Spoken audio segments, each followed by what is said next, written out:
Hey, what's going on? This is Jan, and I normally take audio notes, and instead I've said to myself, why don't I actually share a video of this, do a video note, and I'm going to just go through a bunch of stuff I've been looking at because I'm writing and working on something, and some of you know what that is, and it'll be announced soon, but I've been going through a bunch of stuff that really inspired me, like Ghostbusters, John Woo's The Killer, Demolition Man, like movies, comic books, really cool stuff. Emissary, Robin. I'll show you a bunch of stuff really quick. So I do these short notes for myself on a regular basis because writing is too slow, given the amount of things I have to do in a day. And the audio notes I review pretty much once a week to once a month. I look through my audio notes and I find one that like resonates, and then I can pull more from that and kind of ideate, expand upon, etc. So this is a note to myself that I'm sharing with you. It's just part of my process. So I'll start with this. Well, actually, I'll start with The Killer. This is the movie, John Woo's The Killer, that made me want to be a director. I didn't know what a director was. I would see like Steven Spielberg and all this, George Lucas stuff, and like I was just like, as a kid, Robert Zemeckis, and I was always blown away by the movie magic, but I didn't really get a sense of there being a director. I just thought it was like magical and amazing. This movie made me think about, oh my God, this camera is moving in this amazing way. I had no idea. I highly recommend checking it out. But I have to say that even though something can inspire you at one point in life, and then you look back on it and you're like, why did that inspire me? I do have to say that I think I was dealing with some sadness in my life when I was like 11 years old, and I saw this because that's what would resonate with me, because this was way too sad and not nearly as impactful or powerful as I remember it. So it is a milestone in action cinema for the 90s. John Woo, inspired a lot of action, and the two-gun stuff, if you've ever seen that, and jumping across. But it's still worth a watch, but it's not nearly as powerful as it was for me. I still love Chow Yun-fat, the lead actor in it. So, Ghostbusters, next up. Ghostbusters is one of the films that I've consistently referenced in terms of film structure, story structure, as well as that and The Matrix. And it's still amazing. It's still brilliant. As a matter of fact, it's more brilliant now than I've ever... I've been watching this since I was a little kid. It came out a few years after I was born, and it just blew my mind at how many Easter eggs are in there. That essentially, like even seeing a Stay Puft Marshmallow like bag. If you watch the film, you know what that means. But like, I didn't realize that they put all that stuff in there across the movie. So it's amazing. I highly recommend checking it out. And laying the amount of development and details put into the writing, the placement of objects in the frame, referencing and foreshadowing what's going to happen later on, just amazing stuff. And you can always tell when a film or a project is highly developed, very well developed. And this is, but you also have to look at someone like not Dan Aykroyd, excuse me. But you have to look at someone like Bill Murray and the amount of improv that he was given, that he gave to the film, and just allowing an actor to fully embody a character is just a big deal in my world. So this is great, and he brought so much to it as well, and along with the rest of the cast. So yeah, just awesome stuff, and just reminders for myself of the power of the individual creator and actor. In working with the directorial talent and the production talent. So, okay, next up is Emissary. Emissary, I was moving some stuff around my dad's place, and I found this comic book. And this series was a big deal for me because it's super interesting. And I'll do a manga and some other comics in a little bit too, maybe another movie, I'm not sure. And this will be super short too, because I got a meeting coming up. So, Emissary. I think it's a 6-issue run. It might have gone longer than that. I can only find issue number 6, and it's a really interesting premise. And it's well,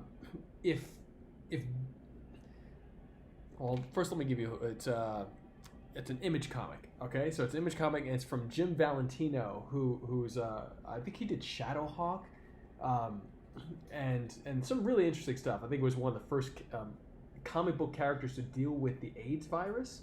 So just a really interesting. And I could be completely off on that one, but I'm pretty sure that that's what Shadowhawk was. This is again like an internal note for me, but I'm sharing it with you guys. So Emissary is what happens if like the Messiah came back, or the second coming of Christ, or however you want to view that, and it happened to be a black male. And really, really interesting socio-political commentary in here. One of the things that I also noticed from reading the comic book, this particular issue, and this may be wrapped up in other issues, I'm not sure, was the concept of teaching oneself, of teaching the world, giving something like better, more uplifting to the world, that and the people around the character are essentially commenting on how he's not doing that yet. He's saying that he wants to uplift so much, but he's not actually giving people anything that they can use in terms of information to bring that upliftment to people. So I see that in many different forms on a regular basis. I have to question myself as well, because my intention is always to to make the world a better place, but also how practical can you make that concept? How can you make the ideas that uplift you something practical that can be shared, not necessarily through preaching, but through your action? So that's something I ask myself on a regular basis. It's a reminder for me to put more quality into my content, rather than just content for no reason, words for no reason, actions for no reason. So purpose is a big thing that I got out of this book, because this book was questioning the character's purpose, questioning the character's actions, and it made me question myself. So that's pretty cool. Saw Demolition Man this weekend. I wanted to review this as well. Really super fun. I saw a lot when I was a little kid. Amazing costumes. Awesome costumes. I think the Wesley Snipes outfit is definitely a future Halloween costume, and feel free to rob that idea from me. But it's pretty awesome. I have a massive amount of respect for both these gentlemen, Sylvester Stallone and Wesley Snipes. And it's I wish there was more to it. It's short, and there's just not a lot to it. It's not a lot of story. But I liked it a lot when I was a little kid, and I still like it now. I just it's fun. Just want a little bit more meaning.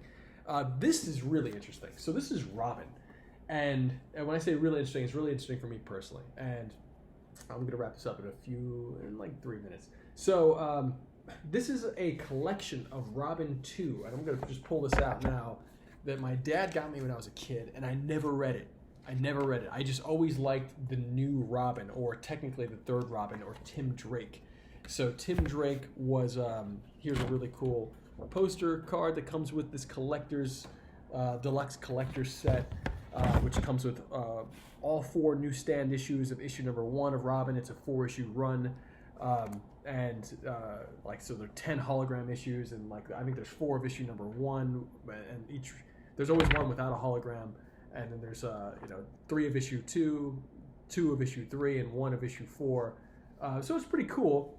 The packaging, I always looked at it, and I've opened it several times, just never read through the whole thing, and finally read through it. And I have a bunch of issues with the DC lore, honestly.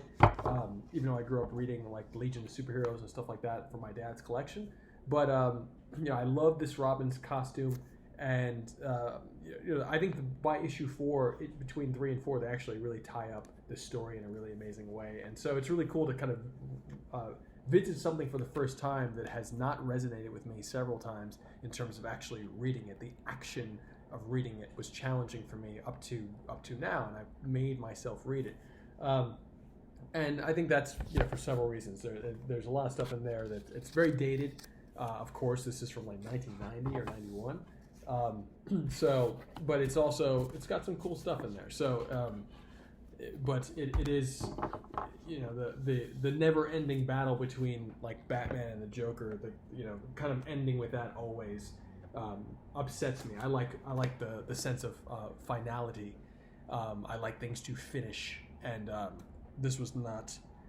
You know, if you want to pick up a Marvel or DC comic book, honestly, a lot of times you're not going to get that sense, and that's part of the reason I don't really read their stuff much. But I have massive respect for the amount of cinematic universe, or should I say shared universe experiences that they've created and pioneered in many ways. So what else do we have here? This is the last thing I'll show, and this is Mazinger. And this was a huge anime. Actually, like reading the back of the book for the first time. My father read this to me when I was a kid, and reading the back of the book for the first time, I'd seen this character before, you know, as an adult, but I didn't really know the history. I didn't realize that this artist is a prolific artist and writer, and you know, was a big part of a major 1960s movement for Japanese art. And worked for, I believe, the god of comics in Japan. I forget the guy's name, Tezuka, something like that. I don't want to, butcher his name. But anyway, really, really cool. I was read to me since I was a little kid. It's definitely some male, I think some toxic male problem solving in here. And what I mean by toxic male problem solving is that the concept of burying your pain with the perspective of it's a story where I'll actually open it up, show you some of the art.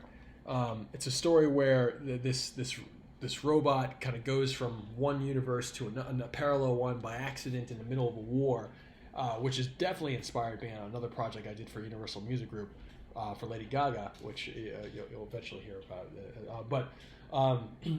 Which I just realized that right now, actually.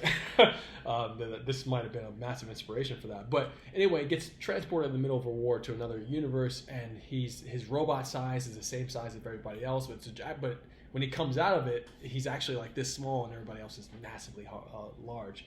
And he becomes a savior of that world, helps a princess, etc. But their love can never be. They can never follow through on their love because he's so small, and she's so tall, and then like he gets transported back to his war zone and fights for her love for the rest of his life. Something like this sense of martyrdom that I think is really that has been instilled to a certain extent in the male psyche in our society, and I think that's really, really damaging. And so I just kind of figured that out by the end of this book. And I wanted to read it to my son. There's like a little bit of nudity in here. That it's just a woman with her costume has no covering on her breasts, and so it's not really bad, of course, but still, second thoughts on that one. I haven't really shared this with him, and this guy is also known for like ultra violence and like psychosexuality and stuff like that. That's a little bit much. For what I've seen of some of his other body of work, so that makes me a little more hesitant. But regardless, I was raised with with this book in my life, grateful for it, and so it's interesting, and I'm thankful that you guys, if you've listened this long, that you have. This is a note to myself that I'm sharing with you, and I'll see you soon. Love you.